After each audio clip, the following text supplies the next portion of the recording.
မင်္ဂလာပါခင်ဗျာ။အေရီတိုင်းတွင်ဖြစ်ပေါ်နေသည့်စစ်ကောင်စီတပ်၏ပြည်သူများကိုအနိုင်ကျင့်ရန်ကားနေမှုသတင်းချက်လက်များကိုကျွန်တော်တို့သတင်းထူးတပ်ဖွဲ့ပသိမ်မှတင်ဆက်ပေးပါမယ်ခင်ဗျာ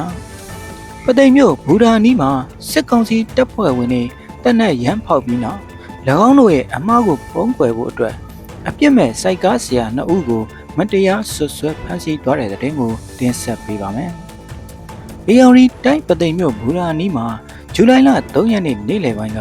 စစ်ကောင်စီတပ်ဖွဲ့ဝင်တွေစီးနင်းလာတဲ့ဒဘယ်ကတ်မော်တော်ယာဉ်ပေါ်ကနေလမ်းမပေါ်ကိုတနက်2ချက်ရုတ်တရက်ကြီးထွတ်ဖောက်ခွဲမှုဖြစ်ပွားခဲ့တယ်လို့ဒေသခံတွေစီကသိခဲ့ရပါတယ်။အဆိုပါစစ်ကောင်စီတပ်ဖွဲ့ဝင်တွေဟာ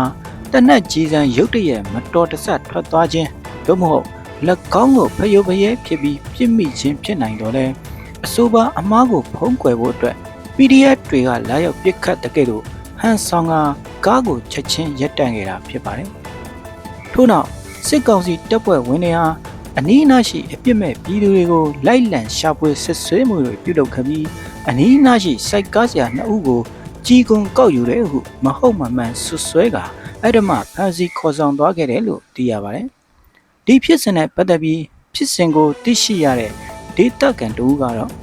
စစ်ကောင်စီတပ်ဖွဲ့ဝင်တွေဟာမိမိတို့အမားကိုကိုယ်တိုင်ဝန်မခံရဲပဲအပြစ်မဲ့တဲ့ပြည်သူတွေကိုလိုက်လံဒုက္ခပေးနေတာဖြစ်တယ်လို့ဝေဖန်ပြောဆိုထားပါတယ်။နေရာဒီတိုင်းတွေမှာဖြစ်ပေါ်နေတဲ့သတင်းချက်လက်များကိုကျွန်တော်တို့သတင်းထူးတပ်ဖွဲ့ပသိမ်မှာအချိန်နဲ့တပြေးညီဆက်လက်တင်ပြပေးတော့ပါမယ်ခင်ဗျာ။